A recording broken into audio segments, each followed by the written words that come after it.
Welcome back to the show. Welcome back to the show. Welcome back to the show. I'm Billy, the host. Welcome back to the show. Welcome back to the show. Welcome back to the show. Welcome back to the show. I'm Billy, the host. Welcome back to the show. I'm Billy, the host. We are in Trent's Unnamed studio. It's like 100 degrees outside. And we're joined today by our special guest, Mr. Quinn Cicala. How's it going? What's up, man? You know a thing or two about it being 100 degrees outside. Quinn is a musician from Myrtle Beach, South Carolina, who now lives in Atlanta, Georgia. That's right. How would you describe your music? What genre would you say it is? Like, kind of like country or kind of like indie, I would Like- say. Depending on who I'm talking to, right? Yeah. Country / indie rock / good old rock and roll. Yeah. That's how I see it. But I love your music, man. I've always listened to your songs, and one of my stories I always tell is when we had the Like Mike van. It was a 1988 Dodge Ram van. I should have prepared a picture. Can you go to Like Mike's Instagram and it's Like Mike GA? It was this like hippie van, essentially conversion van, and I kind of took it upon myself to maintain the van and drive it every once in a while so it didn't like rust out, because it was already rusted out. And so I used to drive it around, and it only had a CD player, and I had your album Dream I Had in the CD player, and we had maybe a couple other there's the van, rest in peace. So that van with Quinn Cicala's Dream I Had, and I used to drive around. My wife used to love just cruising around in the van listening to that album. So when I listened to that one, and it still holds up, but for me it brings back a lot of fond memories. So That's sweet. Thank you. yeah, that's my story. But you've put out a lot of albums since then. Yeah. And they're all really good. Oh, yeah. Oh, that van's really doing good. Yeah, you can hear Quinn Cicala's music just watching this van overheat. And we used to listen to that album on tour all the time. Did But- everybody want to listen to it, or did you make everybody listen to it? Everybody I hope everybody wanted pretty to. much. Well, was that 'cause like the jam? they You were guys one would of the- get in the car after the gig and be like, "Let's fucking rock, buddies." they were the first people to book us in Myrtle Beach. And then, Oh, awesome. And then we would book them at like Swayze's or something like that. Damn, it sounds like you got the better end of that deal, Billy. Yeah, for sure. I mean, one time, From what I've heard about Swayze's, I feel like that's a wild tour spot to hit. well, there were a lot of like really cool people in Myrtle Beach. Like I remember making a lot of friends there because the kids were just like ready to hang out and do whatever. It would be like the show ends, and then everybody's like, "Hey, you guys want to go do a bonfire down by the beach or something like that?" And it's like everybody was having a good time, I think. Yeah. I don't know. I wasn't there, so I wasn't part of the scene, politics or anything like that. But it seemed like a really fun place to hang out and play music. Yeah, I think that time I was like booking shows for y'all, and like Paul was booking shows and stuff. It was cool. It was like, it's just like everywhere else. It's like a ebb and flow, Yeah. but And then where would y'all play? You would play at Woody's, right? Woody's, we played Rockin' Hard Saloon, I want to say. Did Was you that what it play was called? the one on the one with the big stage, or did you play the old one with like the wooden walls? The one, it had a stage. It was like a tall stage. Like a ridiculously tall Yeah, stage, yeah, right? yeah. like And, Cody, 5 Cody- feet in the air. Cody Colbreth booked that show. Oh yeah, cool. Did we play with you? I want to say y'all were on tour, Mm-hmm. and that was why some other bands played, and Cody's band played, and he booked that one. But we also played the what was the coffee shop? Fresh Brewed. Yeah, I think that was it. Yeah. Or Cool Cat Cafe, something like that. Oh yeah. Yeah, all that stuff, man. On the Bloom tour, we played a spot that was like downstairs in a basement. I think it's called The Basement That might in have been Myrtle it. Beach, Yeah, right? it was near like a Ferris wheel. I Yep. think. Yeah, near the. No, you mean the Sky Wheel? You mean the biggest Ferris wheel on the East Coast? Oh, is that what it is? Apparently, I don't know. Is it bigger than the one in Atlanta? I mean, probably not. It's probably a lie, but I don't know. I don't think I have ever been on a Ferris wheel as like an adult. Too many Spider-Man movies. you yeah, know? I forgot where we were talking about. Sky Wheel, Myrtle Beach. Myrtle Beach. There's multiple sky wheels.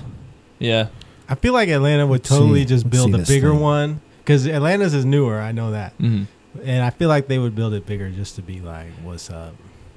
they do gender reveals at offering the gender Sky Wheel. reveals at the Sky Oh Wheel. boy! I bet that's popular in Florida. No, South Carolina. Same thing. Oh, South Carolina. Yeah, Close basically enough. the same thing. You can buy a rebel flag.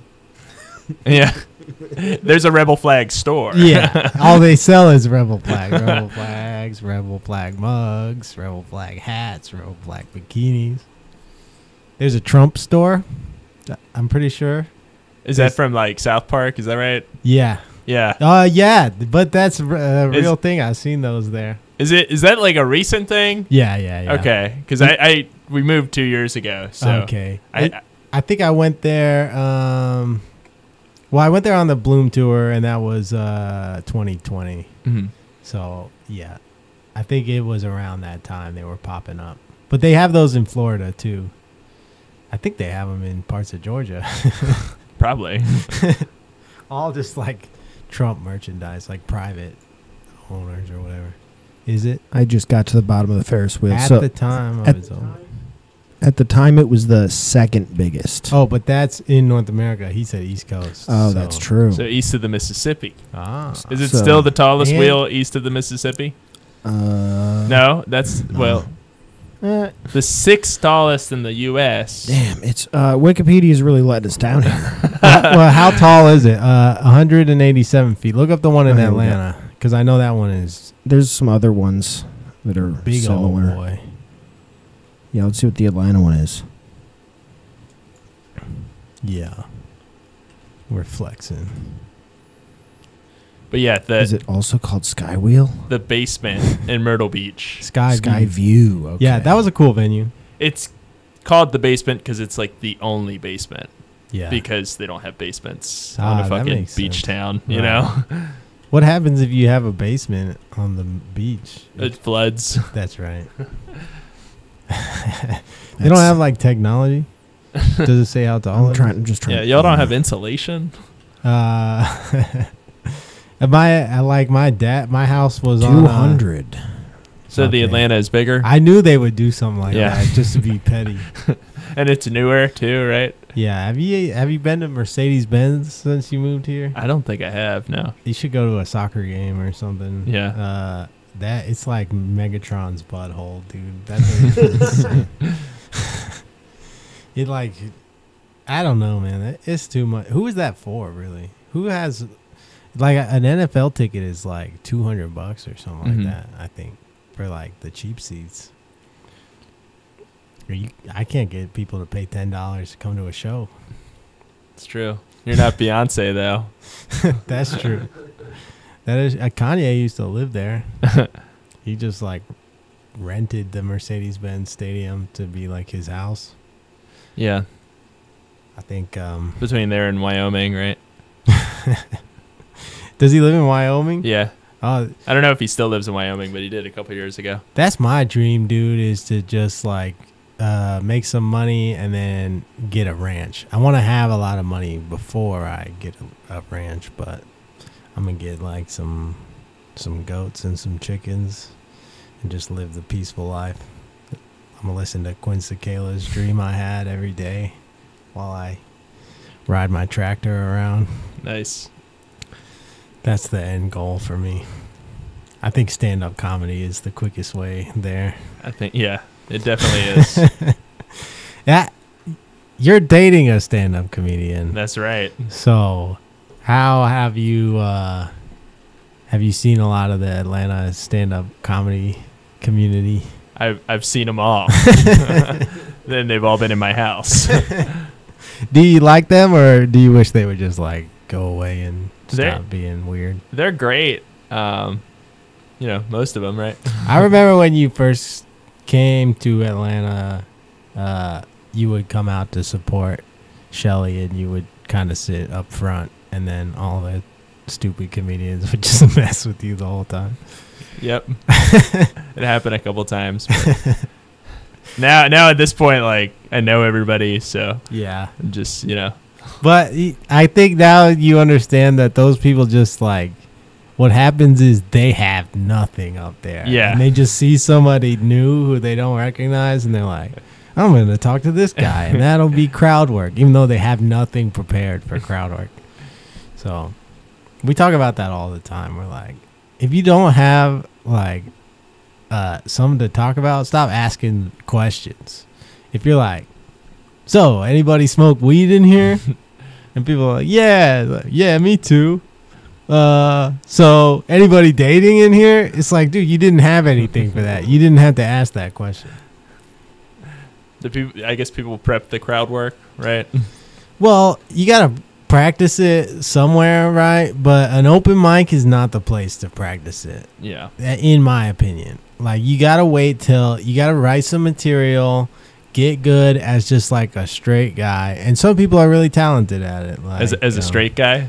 Not Have to be a straight guy. not sexually straight. Just you gotta show that you're taking it serious, right? And then you start getting booked on shows where there's people who paid money to be there, and those are the people that you can ask questions about their lives and stuff because they already basically agreed to that. That's true. That's my humble opinion. If you're on a free show at a bar or an open mic at a bar, it's not the time to practice your crowd work. Yeah, and you also can't, like, you can tell that somebody doesn't do crowd work by moving on to, like, 2 questions in a row. Yeah. Because if you're going into crowd work, you have to know deep in your brain that this isn't just one question. This is one question, and I have to move off of that. It's not a choice. You have to do that, and if you don't, you're just not, you don't know what you're doing. Mm-hmm. I'm not a big crowd work guy, though, so Neither am I. That's Yeah. why you don't see me do that shit. very material oriented. But I just feel like I grew up doing like theater and stuff. You were a theater kid? Yeah. Nice. I did like youth theater, but by the time I got to high school, I didn't want to do theater anymore, and I joined a band. I feel like most comics were theater kids. I wish.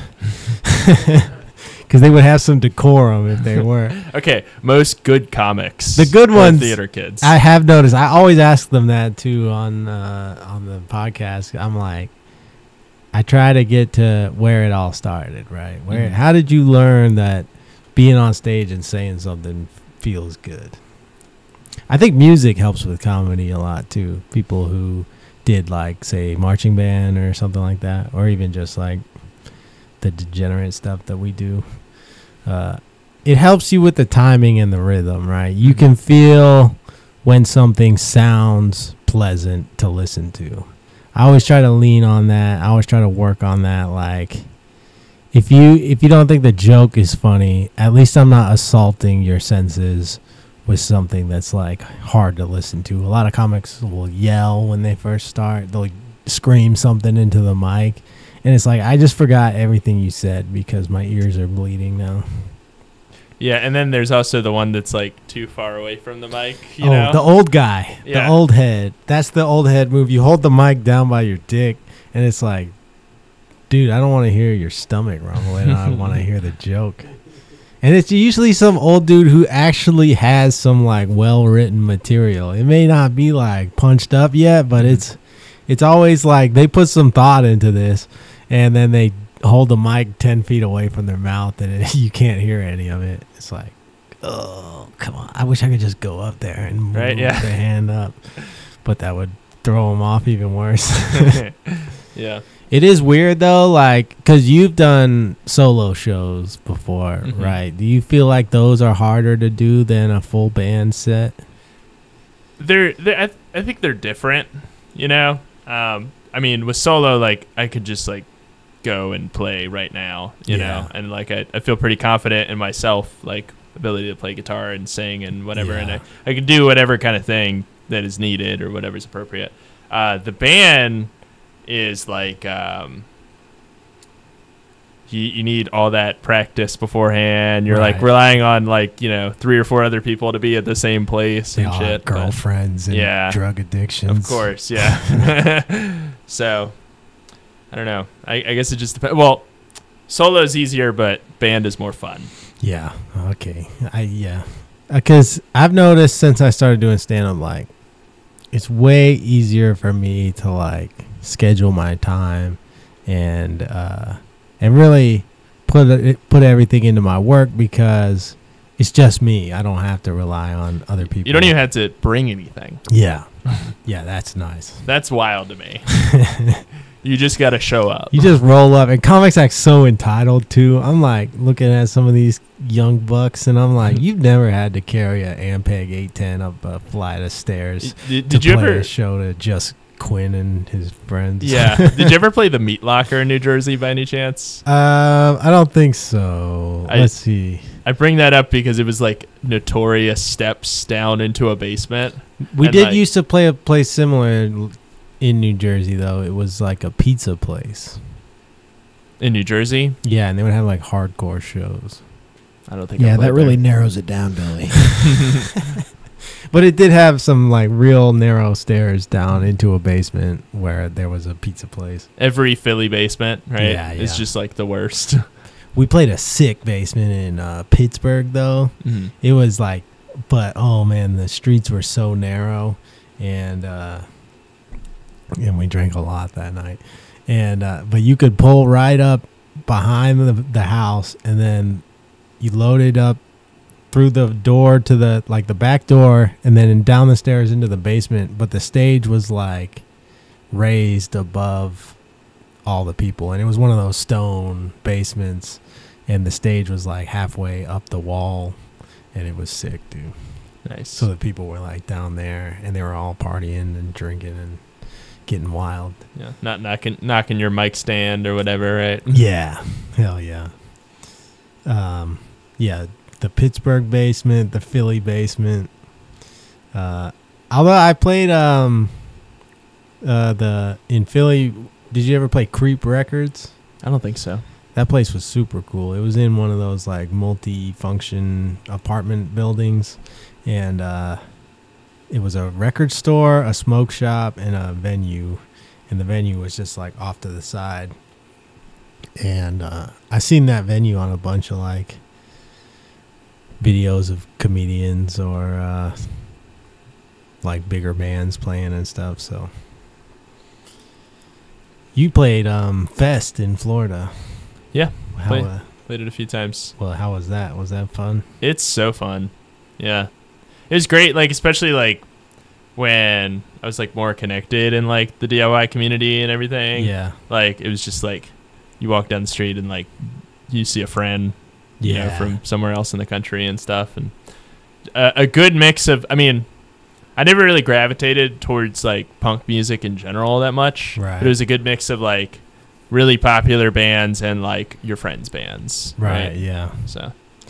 Yeah. I never been to Fest, but I always hear about people gathering groups up to go down there, and it seems like a cool DIY kind of oriented fest, which I feel like is kind of not as common anymore. Like Warped Tour is gone, and all the fests are just these Live Nation, Ticketmaster like garbage heaps. And some of the bands will be good or whatever, but then the ticket price is like $350, and it includes a hotel room in Vegas or something like that. Yeah. It's like, what happened to good old like Warped Tour comes to Lakewood and all the local people show up? I think there's kind of an empty space for something like that right now, like the punk and alternative music.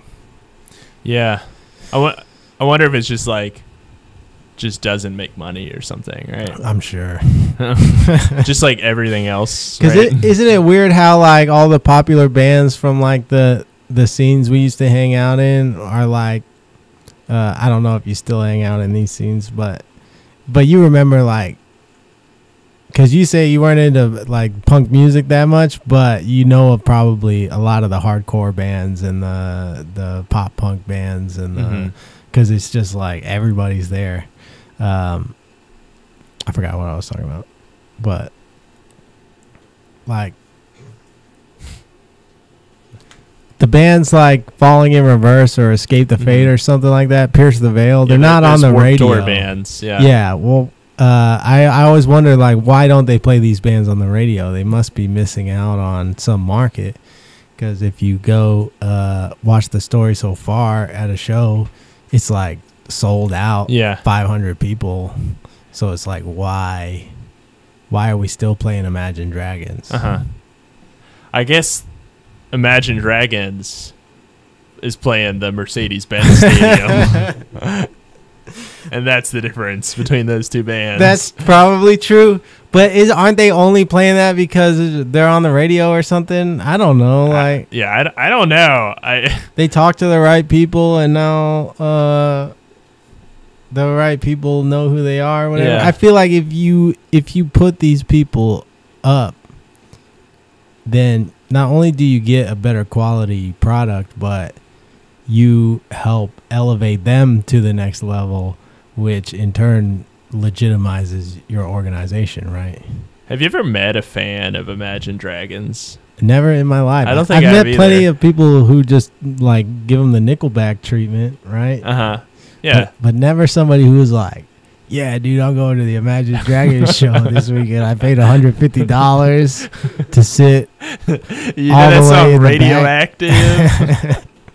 Thunder. I hope they play that. I hope they play Thunder. I heard it on the radio 10 times today. They gotta exist though, right? They must. The sheep. Well, have you ever seen a bad comic sell out a comedy club? I'm sure it happens. Happens right? all the time. You watch their act and you're like, this is so disingenuous. That how is it so popular? Like, but it is popular. Yeah. You know. Yeah. What do they like about this? Yeah. I don't want to hang out with those fans. You know. For sure. And I just don't care anymore. I realize I'm a hipster and nobody cares really about my opinion. But I do feel like there's been a decline, like a regression in the quality of like stars, right? Like people are famous for like the dumbest stuff now. Mr. Beast is like the most successful YouTuber, and he just like gives people $100,000. It's like, this isn't like quality art, I wouldn't say, in my opinion. I'll watch it sometimes, if I'm being honest. Is it good content? I guess so. I don't think so. Like engaging? I don't think so. I'm like, why do I want to watch a bunch of kids wearing Supreme hold their hand on a Tesla for 3 days? That's not what I'm watching. But I guess that is what kids want to watch. Yeah, I guess so. Do you think you appeal to the kids? I don't know if I appeal to the kids. Clearly not. No, it's all about exposure, man. The problem is you're trying to get money at these shows. Mm-hmm. You need to be asking for exposure. That's true. Yeah. And then I pay them. Right? Yeah. You need to do pay to play. You need to do next big thing at the Masquerade. Corey will. What is next big thing at the Masquerade? That was a joke just for Corey. Oh. It was a show they used to do at the Masquerade where it was like a battle of the bands, and it was basically whoever sold the most pre-sales wins. Which that's fair, I guess. Did y'all ever do a battle of the bands? We did next big thing at the Masquerade one time. Nice. It was in Heaven. We only did it because we wanted to play Heaven. We had played Purgatory and Hell, and this was at the North Avenue. And did you ever go to that one? No. It's right. It used to be right there where Roll Call Theater is, the Pond City Market. Yeah. It used to be across the street. Now it's like you wouldn't even know it was there. Yeah. Where that big park is. That's cool. It's a nice area. But yeah, we didn't care about that. We did also the Ernie Ball Battle of the Bands for the Warped Tour, and we won that. Yeah. And we didn't even post it. Like, we didn't even ask people to vote for us. Did you get more votes? I think a bunch of the other bands were cheating, so they just like picked us because we clearly didn't cheat. Was it based on votes? It was supposed to be, but then like I heard some rumors going around that like a couple of bands were using like the scripts to like JavaScripts to just like to get like auto 15,000 votes or whatever the fuck. And so like some of their numbers were just looking a little fishy, and I think somebody just looked at the list and was like, "This looks like a pop punk band. Like, let's just put them on." That's what's up. Or maybe they knew. Maybe they were plugged into the scene somehow. Yeah. I don't know, because we really didn't try at all. Mm-hmm. We had another show booked that day that we had to cancel at Cloud Springs Deli. Is that here? It was in you never played Cloud Springs Deli? No. Oh man, I thought I would get you with that one. Cuz a lot of touring bands went through. It was near like Chattanooga. And it was a sandwich shop with a full venue and a wrestling ring. They would do like Battle of the Bands, amateur wrestling shows. No, it was mostly Joe. What was his last name? Joe something, Chattanooga DIY guy. He mostly did like metalcore and deathcore stuff. Man, entertainment in small towns gets weird. Yeah. Oh man, I can't remember his name. Funniest guy. Joe Chattanooga. Yeah, that's his name. Yeah, Joe in Chattanooga. Yeah. That's who you talk to. Joe from Chattanooga. We played with Broadside there one time. Nice. Broadside played at Woody's once, and there was like nobody there. I remember. Well, do you remember Old Again? They were from Florida. I don't think they were a pop punk band. Mm-hmm. Man, you don't know any of the pop punk bands. Well, the thing. Oh, I thought you would know Broadside because Kaylee Spivey toured with them. Okay. I only know Broadside because they played this one show and there was like nobody there. But they were good. Yeah. And they're like popular, right? Yeah, their singer was really good. Mm-hmm. One time we upset them in Florida because we got really drunk, and I don't even think I should tell that story. But yeah. Well, no, it was just like we were messing with them because we were all wasted. We literally drank like 70-something beers in Panama City on the beach that day, and then played a show, and then a girl asked Broadside to come over to her house after the show and like I guess crash there or whatever, and they were like, cool, that's like a normal thing or whatever. And then she asked us to come too. And we were so hammered, dude, and we had our friend with us who's like this redhead ginger guy, and he drank. What's his name again? Nick. Yeah. And we kept telling them he was our tour manager, and he was like blackout drunk. He was like falling asleep, like eyes rolling to the back of his head, because they were telling us how great their tour manager was and stuff. And we were like, oh, yeah, this is our tour manager. And he's like. And then we made some joke, and they didn't like it. And then we left. Yeah. You dipped out of there? Yeah, and as I was leaving, I was like, screw Broadside, dude. That band sucks. Yeah. And it was like one of them was standing outside on the phone or something. Mm. And I was like, I think you just heard me say that. Which I actually don't think they suck. They're pretty good. Yeah. But the band Old Again, a lot of their members are in Broadside now, and that band was super sick. Mm-hmm. Did you ever play Panama City Beach? No. Is that on the east side? It's Panhandle. Oh, Panhandle. Yeah. Oh, yeah. That's I've only been to like Tallahassee. Yeah, I mean, my buddy Steve Washburn, he still books shows there. Mm-hmm. He's got a band, Blind Tiger. Nice. And it's just like Myrtle Beach, only somehow more redneck. Nice. There's a show, Florida Bama Shore.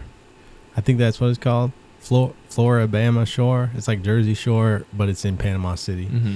And they go to this one Club La Vila, which was like notorious back in the day for people getting in fights and stuff like that. Pretty typical beach town, though. Yeah. They got Is the show still on? Yeah. They it's on Netflix, I think. Mm-hmm. At that I'm pretty sure. You could give it a watch. And it's like rednecks instead of like. Yeah, they got some like local people, which was interesting. And yeah, they just get drunk and get into fights. And, Nice. yeah, it's just like Jersey Shore. Do you like Jersey Shore? You know, what I didn't like about Jersey Shore was a lot of those people weren't even from there. They were just like, they just found those people Mm-hmm. and sent them there. That seemed kind of rude to me. Yeah. How are you going to just unleash some insane Italian people on? That's what I like about Florida Bama Shore is that they're from there. Those are authentic, real drunk rednecks. So I appreciate that. Yeah. You could have a reality show about Atlanta. There's enough characters here. Have you seen is it Little Women of Atlanta? You've seen it, Trent? Okay. So that I'm they're already doing this. I know of it. I'm aware of the concept of it. I haven't watched it. It's a great show. They're like little people? Yes. Okay. And there's 2 sets of twins that like do like dance offs. Okay.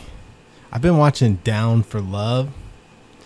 It's Pictures is what we really need. it's a New Zealand dating show, but everybody has Down syndrome. And they're like hooking these people with Down syndrome up with each other. Mm-hmm. And they're smashing, dude. They're getting down. Are they showing that, or how do you know? They're talking about it because what I've noticed is like boys with Down syndrome, they get horny, and they'll let you down. They'll tell you, like, I'm looking for a sexy lady tonight. And I think some of the girls get horny too, man. So it's very wholesome.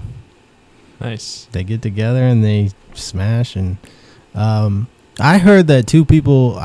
Google might have told me this. I don't know. I Googled it late at night, but I think if 2 people with Down syndrome have a kid, the kid may not have Down syndrome.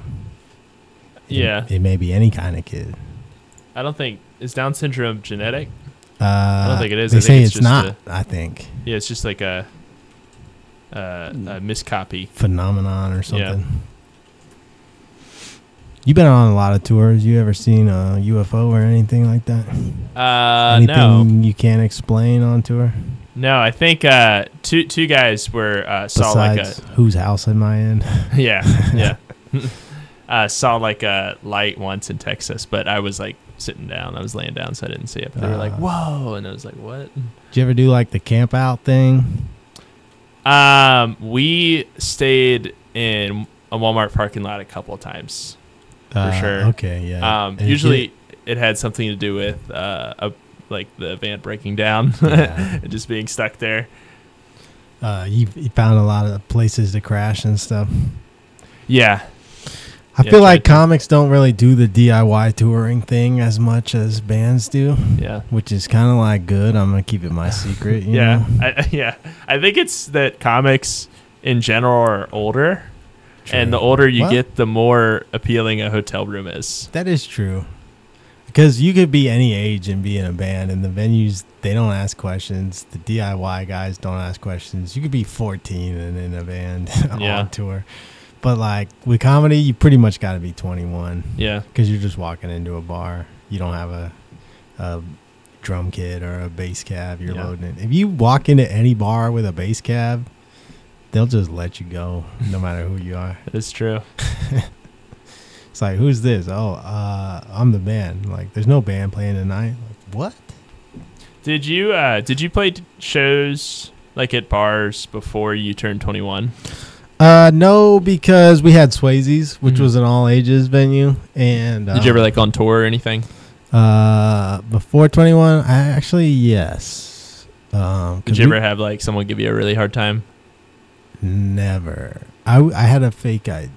Oh, nice. I remember we played this bar in Philly, and it was Kung Fu Necktie, which is still there, and I played there last year. And I was like 17 at the time, and they're like, yeah, like, you know, like if you're under 21, like we're not supposed to let you in. And then I like showed them my ID, and they're like, oh, this is not good, man. He's like, this is not good. He's like, so what I need you to do is like, because it was upstairs. He's like, Yeah. I need you to run upstairs and run past the bar, and then you got to leave after you play. Oh, and like, man. it was just all this shit. Like, Yeah, there's been some instances I've seen in Atlanta where, like, the comedy club will let a kid go up, but they gotta come in, do their set, and then they gotta get out. mhm. Because like Laughing Skull and the Vortex in general is 21 and up, and I think the Punchline's the same way, where like the diner side is whatever, but the comedy club is 21 and up. Mhm. So like, but you know, come on, man. Like, obviously, if some kid is performing, like, just let them go. Who's gonna arrest you for letting a kid do a 5-minute Yeah. stand-up? They got a comedy pass. They got a hall pass. I guess it's just because, like, once you get in the door, you've passed the security check, right? That's right. Yeah, it's pre-check TSA, right? But yeah, if you're performing, you're not a narc, you know. What? That's how they should get these bars. Get a 16-year-old kid to come in, a 17-year-old to come in and like be like, "Oh, I'm just a comic." I had a friend who used to do that, like, secret shopper thing when he was under 21. He would go into bars and they wouldn't card him. And then he would like call his boys, right? Yeah, he would tattletale on them. Which you probably shouldn't drink if you're under 21, right? Yeah. But- I had a friend of a friend who did that too, like for work, which is funny. He was like saying that he would just he would ask for a drink. Obviously, if they didn't card him, then they got in trouble. But if they asked for his ID, he would have to hand his real ID to them. And then they would be like, "You're not 21." Yeah. I worked at a smoke shop for a little while, and I would have to check people's IDs, and it's like, Did you get secret unfortunately- shoppers? Yeah. Really? Yeah. Were so they obvious? I would check everybody, dude, and people would get mad. They'd be like, "Well, you got to check my ID." I'm like, because I will literally get a fine, Mhm. like me personally, not the company, if I Yeah. don't. So, and then there was, like, one time a kid did come in and he showed me his ID and he was like 17 or something like that. I was like, "You gotta go, man. Sorry." He was like, "Oh man," And he was vaping too. So I was like, "Hey, sorry, dude." But hey, it is like the person who doesn't card them, technically the law is that you get a fine too, and it's like $2,500. yeah, So you gotta card people. yeah. Unfortunately. I've worked in like restaurants that were so lenient about like carding, you know? Yeah. They're I'm gonna like- get screwed. Yeah, I'm like, you're just like, I don't know. The business gets fined even harder. Yeah. Well, maybe inside like the city of Atlanta, they're a little more lenient. I'm glad I never got caught, I guess, right? Like that. Because sometimes, you know, it's like a family or whatever, and there's like someone who might be 20, you I know? could have made that up, but if I remember correctly, the individual is technically supposed to be fined. They may not enforce it Mhm. always, but yeah. Does the employee get fined for not checking ID? We got to know. That's what Trent is here for. But he'll only Google so many words. Are you still working in the restaurant life? Nah. Well, I work at a coffee shop, Okay. and then that's like so much more chill, Nice. I feel like. What's your favorite coffee drink? Just like a cortado. I don't know what that It's is. like a small drink. It's like a little bit of milk. Is it espresso? Espresso, yeah. Okay. I like Americano. Yeah. 15,000. Yeah, I found somebody lying on the internet. Yeah, that. Probably. I mean, What maybe. is this? This is a forum. Boards.straightdope.com. That's probably it. What is it? This isn't even DuckDuckGo. This is Google. Yeah. Google's horrible right now. Ah, Because, yeah, Reddit is the best source we have. yeah, that's not a good sign. So, I feel like you read that on Reddit, Billy. That's possible. I thought it was in maybe it was in the employee handbook or something like that. They were You just coulda, trying like, to scare me. Made it up entirely. That's what also if- possible. What if it was your boss lying to you so that he could charge part of the fine to you? That's not outside the realm of possibilities. I mean, he is a smoke shop owner. But the smoke shop is actually not a bad gig because you get commission. So, That's cool. but you don't have any power. You don't have any ordering power. That's one thing that sucks. Like I had a customer who wanted to buy a specific contraption from me, and I asked the manager to order it for me so that I could sell it to him because he just liked me. And he was like, no. I don't even know why. He said something like, oh, only the manager can order things for the store. And I was like, that's why I'm asking you to do it. And it was just like that run around of, all right, maybe, or something like that. If we need it or something like that. I'm like, we need it now because this guy wants to buy it. And I get a big ass commission off it. But it's not a bad gig. Why is there a smoke shop on every corner? Money, I guess. People buy them. Yeah. People will buy they're basically drug dealers now. Mm-hmm. They sell the CBD stuff, which half the time is synthetic, weird chemical stuff. Mm-hmm. And people are addicted to that because they go on probation or something and they can't smoke weed anymore. And then the kratom is like people who do like heroin and opiates do that, and they buy that in bulk. I've heard kratom is crazy. I would stay away from it. Yeah. It's not good, whatever it is. I guess like the pure form of it, if you know a guy who's like growing it in the Philippines or something like that, wherever they grow it, like that stuff's probably good. But even then, they're probably spraying it with chemical pesticides and stuff like that. It's just like, if you don't need it, don't take it. Yeah. I guess if you're addicted to heroin, then maybe take it because that's better than heroin. But I think you can go to the clinic and get Suboxone or something similar. Mm-hmm. Yeah, but that's not fun like kratom.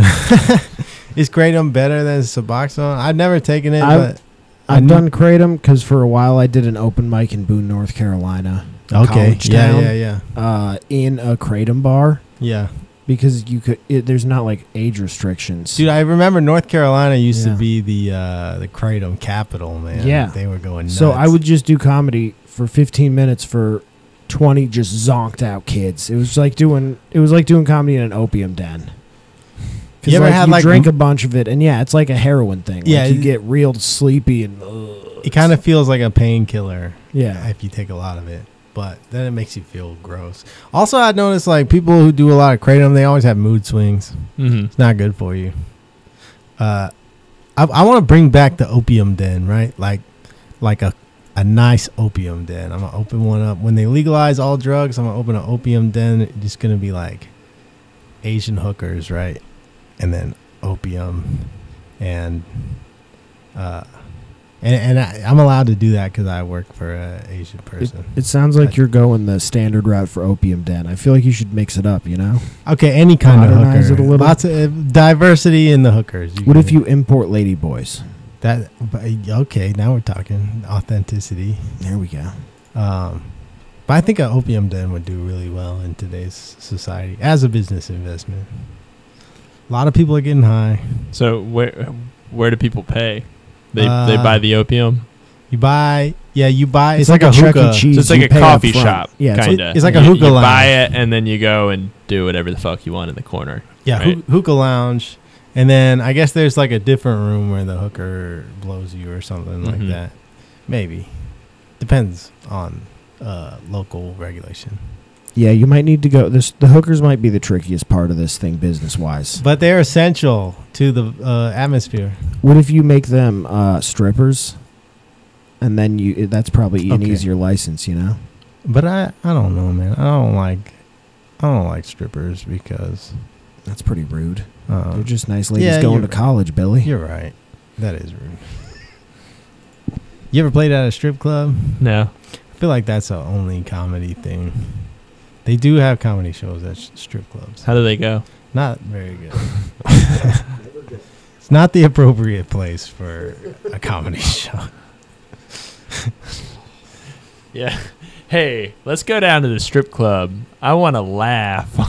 What's the most inappropriate venue you've played? I played a vape shop once Okay. in Lynchburg, Virginia. It's not that bad. Yeah, that was first off the dome. That's kind of like the equivalent of the Hot Topic show. Did they ever do that? No, what's that? They used to have bands play acoustic at Hot Topic at Yeah. the mall around here. Yeah, like, you said like Falling in Reverse or whatever the fuck, right? Yeah. Sleeping with Sirens, right? Yeah.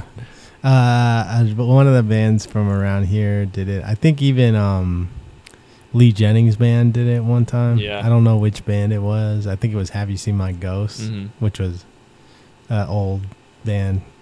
Jennings was one of the first people I ever met in music way back in the day. Yeah. His band, Have You Seen My Ghost, was like the local, like, kind of party band. They would do this thing at the end of their set where everybody would come up on stage and like sing the end of the song together. And that was like one of the first times I was like, oh, this is like fun. Like, Yeah. these people are crazy and weird, and people were hanging from the rafters at Yeah. Swayze's and stuff. You played Swayze's a bunch of times. So many times. Explain it for the uninitiated. Is in a strip mall. A huge concrete space with a pretty big fucking stage. It could probably you could easily fit like 250 people in there, right? I think it was over 300. So when you had a normal like 30 people come to your show, it looked so empty. Yeah. But hey, man, a lot of people made do with what they had, right? Yeah. Like I remember you played there one time, and you just played on the floor in front of the stage, and everybody just kind of made a circle. Yeah, that was cool. And that was fun. Played with Michael Sarah Palin. I remember that. Dude, they got a bunch of streams on Spotify Right? now. Yeah, they're killing it. Yeah. I think they were doing a cool tour, and those were local kids, man, just rocking and having fun. Yeah. Pull up Michael Sarah Palin on Spotify. They got some crazy streams right now. Sarah is like Michael Sarah. Yeah, like the actor from the hit movie.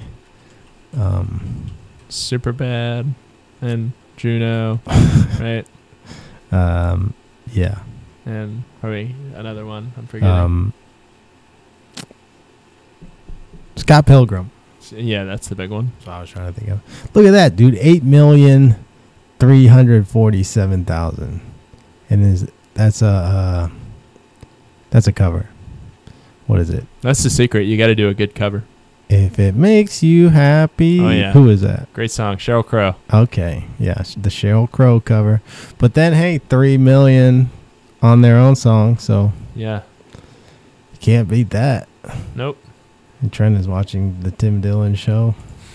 How is it? Yeah, it's always It's Tim good. Dillon. Yeah, it's always good. I don't even know who Tim Dillon is. He's a stand-up comic, Word. and he has a podcast where he just does it solo. And sometimes he'll have a guest, but usually he just like rants for an hour.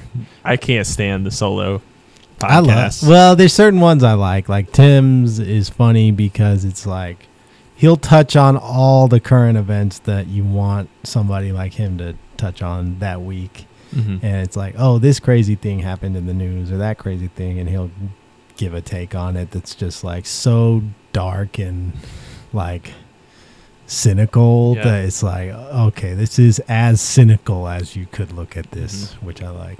Yeah. Really, really good to process that, right? Yeah. To absorb that. I'm a kind of a cynical I like to go to person. sleep to it. I used to think the universe was out to get me, and then literally when I had my daughter, it was like, oh, it's not, because this is perfect. Like, she's perfect, and if someone was smiting me, then they wouldn't have given me this perfect Angel. Aw. Yeah. But that's real though. I don't know if that's like the hormones that start flowing when you have a kid. Like, I don't know if I have just like dad goggles on, but my kid looks like perfect to me. Mm-hmm. I couldn't imagine a cuter, better looking baby. How's being a dad? How old is she? It's fun, man. 20 days. Wow. Yeah. Brand new. Yeah, it just happened. It happened right after a podcast. I was here. I was like checking my phone to make sure I didn't need to dip out early. And then when I got home, Taylor was upset because she was supposed to be induced the next day so that the baby didn't get too big. And then it would be harder to poop her out. And so she was upset because she really didn't want to be induced. And then as I was like getting into bed to go to sleep, she was like, my water just broke. And she got up and I looked at the bed and it's just like soaking wet with water. And I was like, oh boy, here we go.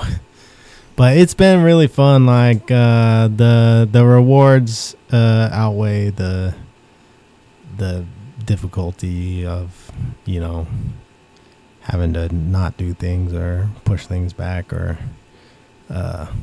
not be places because you have a baby. It's like super rewarding. Yeah. And I don't think I was ready, but I don't think you'll ever be ready, right? Mm-hmm. And I want to still be young when she's a little older, right? When she's 18, Yeah. going off to college or something like that. I want to still be... Yeah, be able to like move a Spry. couch or whatever. Yeah, right? yeah, exactly. Yeah. Help her move into the dorm room, and if she likes sports or something, I want to be able to keep up. Yeah. and help out and stuff like that. So, How old are you? I'm 30. I'm about to be 31 in like a couple weeks. That's a good age, I feel like, right? Yeah, because then by the time she's 20, You'll I'll be 50. 50. You'll still be spry, I'll still be around. Yeah. Yeah. Hopefully. We don't know, but hey, I'm trying. I'm doing my best. But yeah. I think from a lot of strangely enough, I watched a lot of like really like I love cringe. Like I love to watch like public freakouts and car accidents, road rage, and I watch these documentaries about people who are like, there's one called Chris Chan, and it's about this guy who had like a disability and people like bullied him and he became like weird. But there's a lot of stories like that where the parents were a lot of generations older than the kid, or they were being raised by their grandparents and they turn out all crazy and like if they have mental health issues, nobody really like nurtures them. And so I didn't want to be old. Yeah. Pretty much. But yeah, we're at about almost an hour here, so we actually have 53. We have a special treat on this show. Can we cut to the single shot of me? Do we still have that? Without further ado, a song from Mr. Quinn Cicala.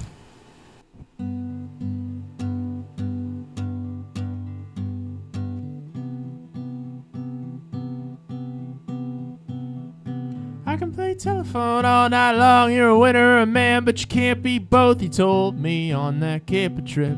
He took me when we were just 16. I got a little tattoo today. You bought me roller coaster rides in your arms above me. I'll never forget what you said.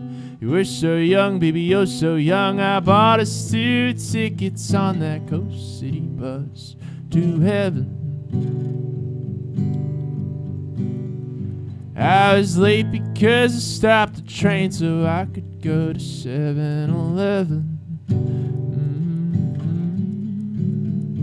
And your mother told me something that I'll always remember. It took everything she had just to make you what you were. A monster, a cheater, anything but goodness in you. Hell, you're only 22.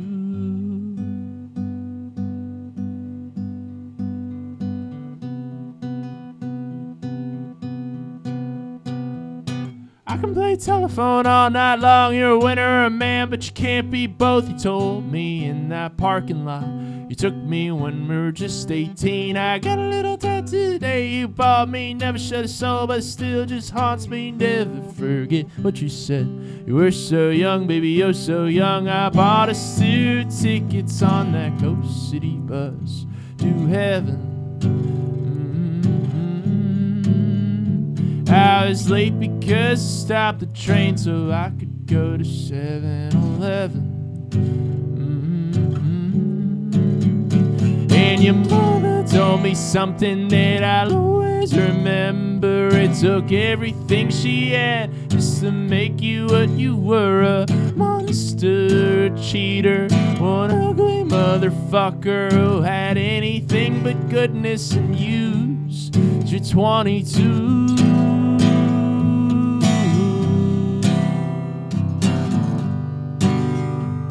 Hell, it's only 22.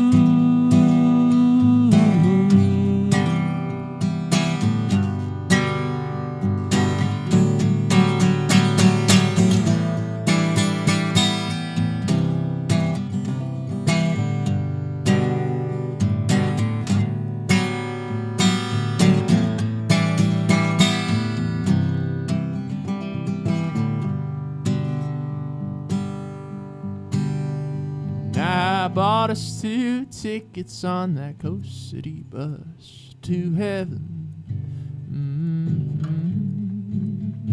I was late because I stopped the train so I could go to 7-Eleven.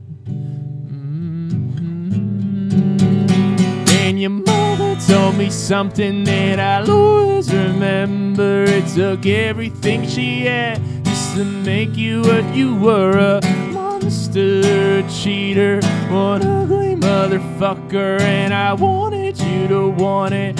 I wanted you to live.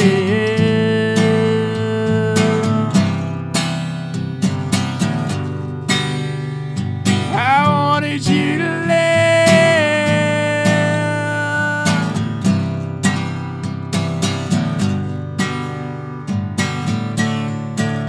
Oh, you're so bad. You're so bad, baby. Yeah, you're so bad. You're messing with me. Yeah, you're so bad. You're so bad, baby.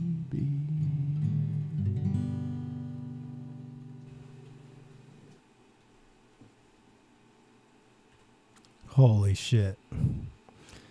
Greatest moment in Billy podcast history. That was fucking awesome. Go check out Telephone by Quinn Cicala, streaming everywhere you get music.